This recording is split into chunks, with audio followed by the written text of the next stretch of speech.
Hey guys, Tiju22 here, and welcome to the Money in the Bank preview show, brought to you by the Jewish Television Company. And we're going to start off with the match rundown, but before we do that, the results of the Gold Rush tournament are in, and we're going to start with the Red Conference. 4 guys, believe it or not, finished in first. Tied for first. So that meant that the board of directors and myself have allowed the WWE champion to select one of the 4 men to face at the Money in the Bank Super Show. We'll get to that later. On the other side, for the Blue Conference, 3 men did get in.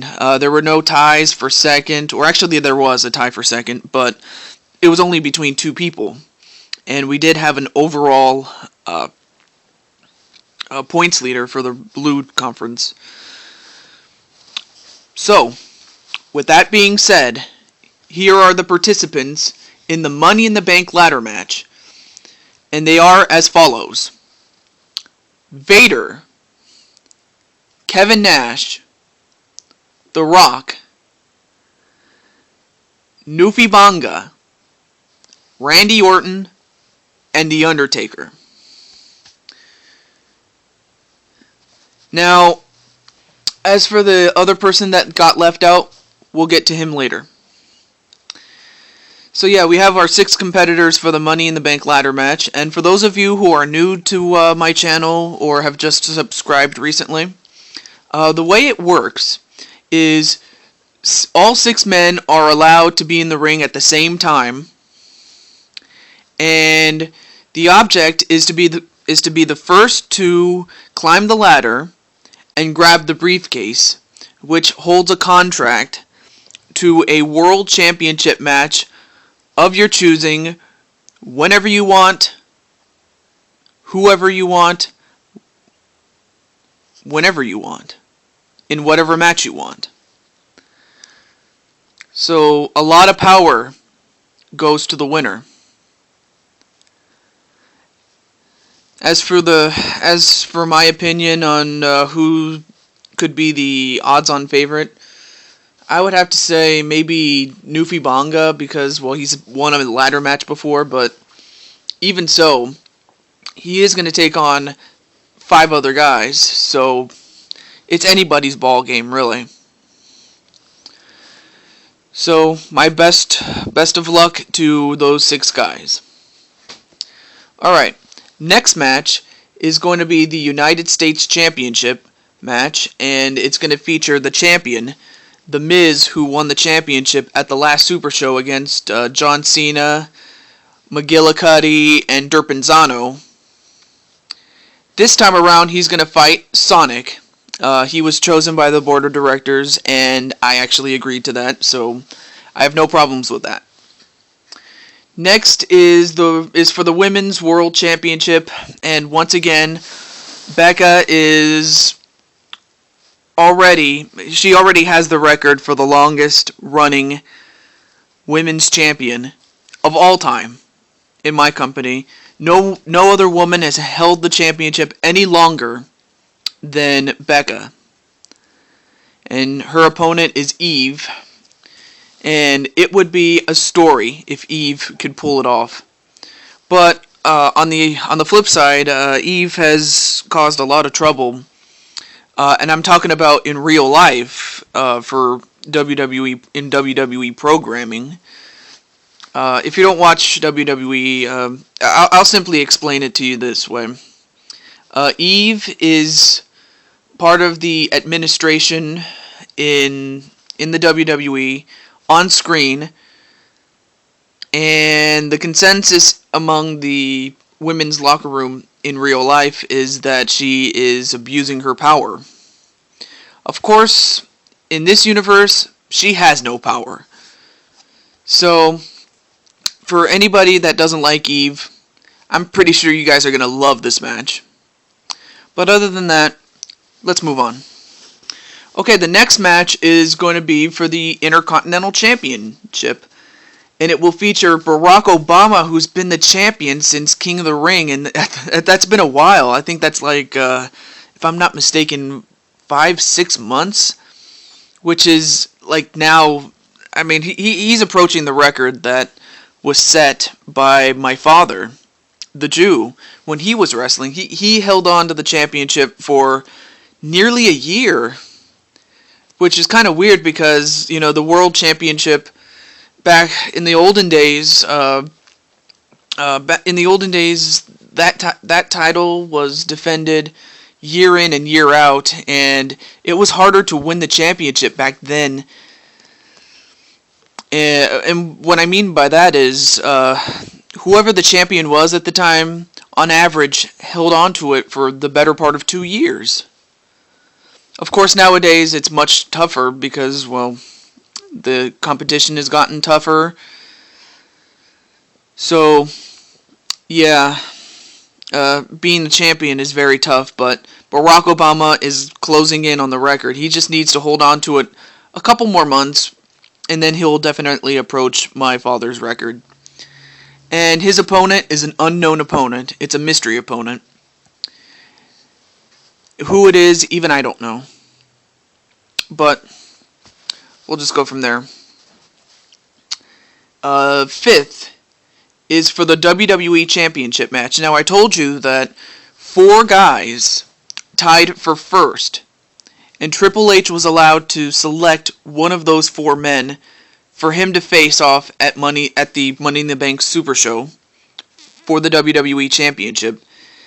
And out of all the choices he could have chosen, out of all the guys he could have chosen Vader, he could have chosen Kevin Nash, and he could have chosen The Rock. But instead he went left field and chose Animal. Now, why he chose him, even Triple H wouldn't talk about that, and we didn't ask him any further.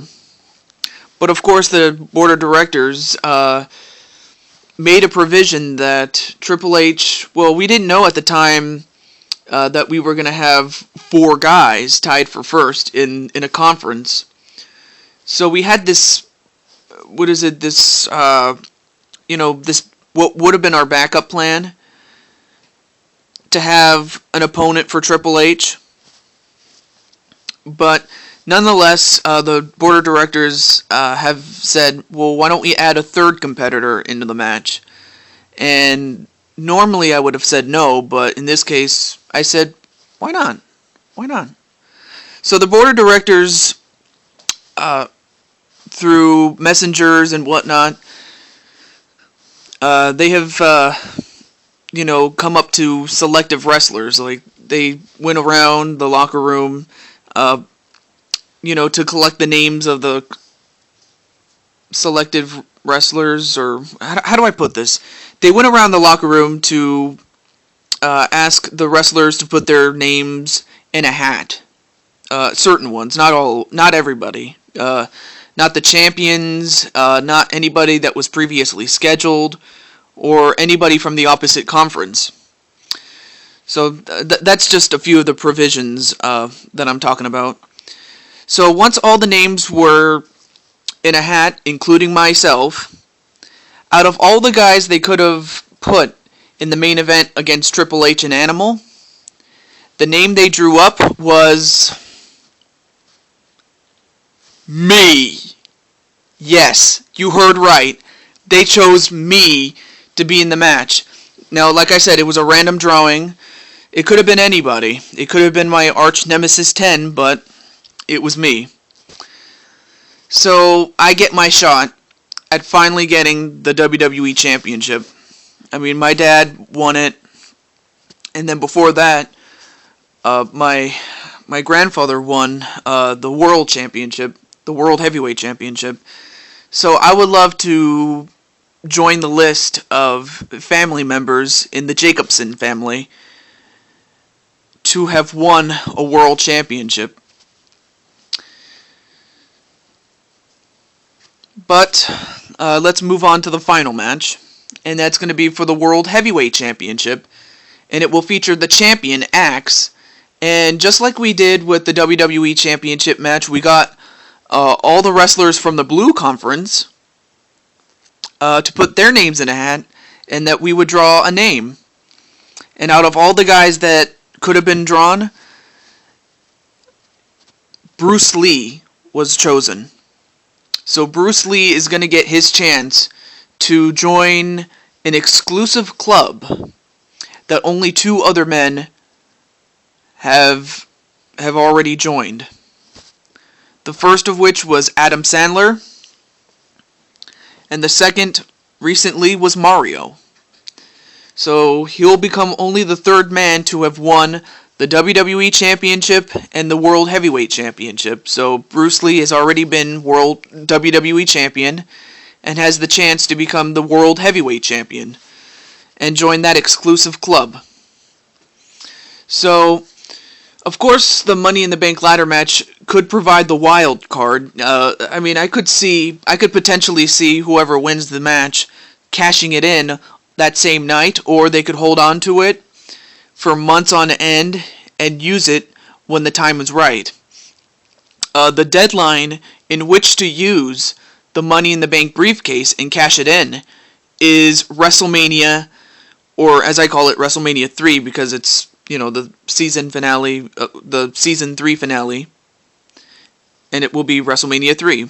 Not to be confused with the real WrestleMania 3 that took place in 1987. No, not that WrestleMania 3. This is my WrestleMania, just so you know. So yeah, they have until WrestleMania to cash it in. So, with that in mind, how do I put this? Enjoy the show, have a great time, and I'll see you there. This is Jew22 signing off. Have a good day.